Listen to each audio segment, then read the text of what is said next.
যদি কল্পনাগুলো সত্য হতো তাহলে মানুষ অনেক খুশি হয়ে যেত। আসসালামু আলাইকুম, কেমন আছেন সবাই? নিশ্চয়ই ভালো। আমরা আলহামদুলিল্লাহ অনেক ভালো আছি।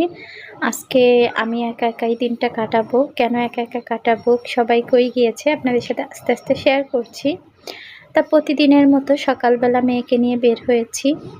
এটা একদম আমাদের বাসার নিচেই। আমাদের বাসাটা যেখানে মনে হবে যে আমরা কোনো ফার্ম হাউসে থাকি।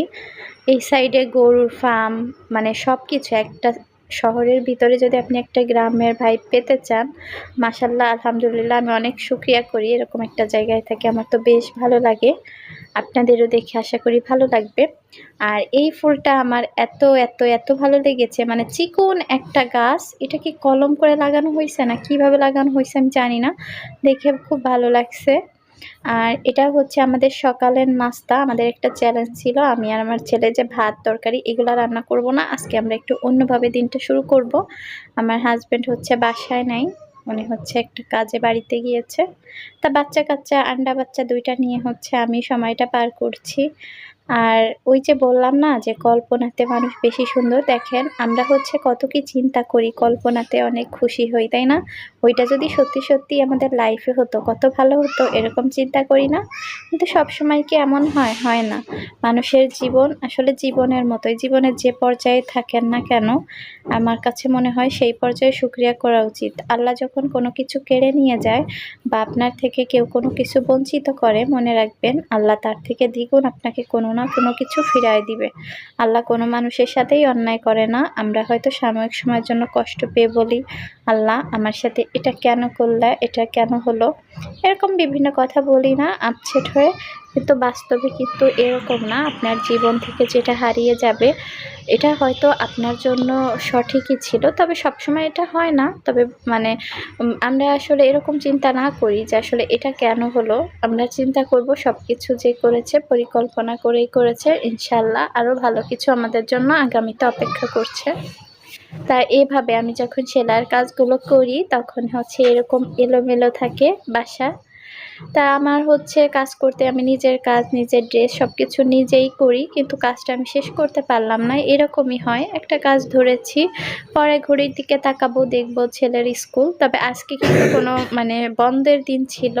তারপরও স্কুলে যেতে হয়েছে, যেহেতু ওদের হচ্ছে ক্লাব থাকে। শনিবারগুলোতে হচ্ছে ক্লাবের কার্যক্রম হয়, এজন্য নিয়ে যেতে হয়েছে।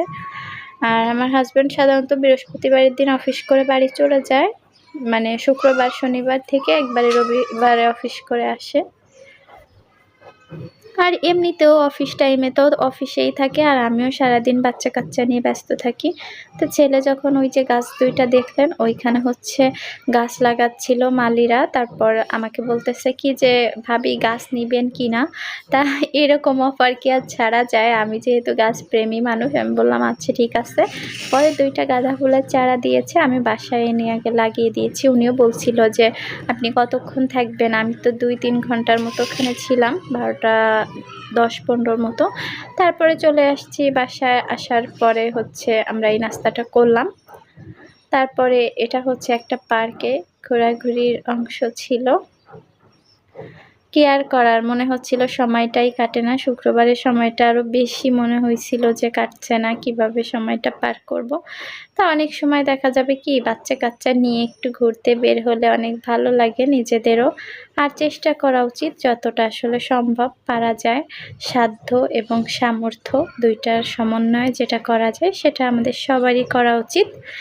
আর আরেকটা জিনিস, সবসময় যে আপনাকে মানে আপনার যদি ঘোরার এফোর্ট বা ওরকম না থাকে, আপনি বাচ্চাদের সাথে গল্প করেন, গল্পের বই পড়েন, মজা করেন, আপনার কোনো অতীত সুন্দর স্মৃতি নিয়ে কথা বলতে পারেন। তবে একটা জিনিস কি, আমাদের প্রত্যেকটা মানুষের জীবনে সুন্দর অসুন্দর সব রকম স্মৃতিই থাকে। আর আপনি যেটা হচ্ছে মনে করছেন ওই টাইমটায় ভুল করছেন, হয়তো ১০ বছর পর ওইটা সঠিক মনে হতে পারে। আর আমাদের বেশিরভাগ ক্ষেত্রে হয় কি, সময়ের সময় যেটা চিন্তা করি সঠিক, ওইটা কিন্তু কিছুদিন পরে মনে হয় ভুল, তাই না? এটা হয়ে যায়। কিন্তু যখন একটা জিনিস কি, আপনার যে বয়সটা পার করবেন, ওই বয়সটা তো আপনার সাথে চলে গিয়েছে, ওই সময়টা শেষ হয়ে গেছে। ওইটার সময় আপনি যেমন বুঝতেন, ১০ বছর পর নিশ্চয়ই তেমন বুঝবেন না। এটাই বাস্তবিক। তারপরে কি করার, এটা হচ্ছে পড়াশোনার পরে একটু নাস্তা টাস্তা করলাম। এখন কি করতে হবে, এখন রান্না করতে হবে আমাদের। সারাদিন বললাম না ভাত তরকারি এগুলো মানে খাওয়ার কোনো প্ল্যান ছিল না। তারপরে এখন কি রান্না করা যায় এটা হচ্ছে আমি একটু চিন্তা করতেছিলাম ওখানে বসে বসেই, যে কী রান্না করব কী রান্না করব। পরে আমার মাথায় আসলো আচ্ছা ঠিক আছে, অনেক দিন তো সবজি খিচুড়ি রান্না করা হয় না, তাহলে আমরা তো সবজি খিচুড়ি রান্না করে খেতে পারি, তাই না? ওইটা খেতে অনেক মজাই লাগবে।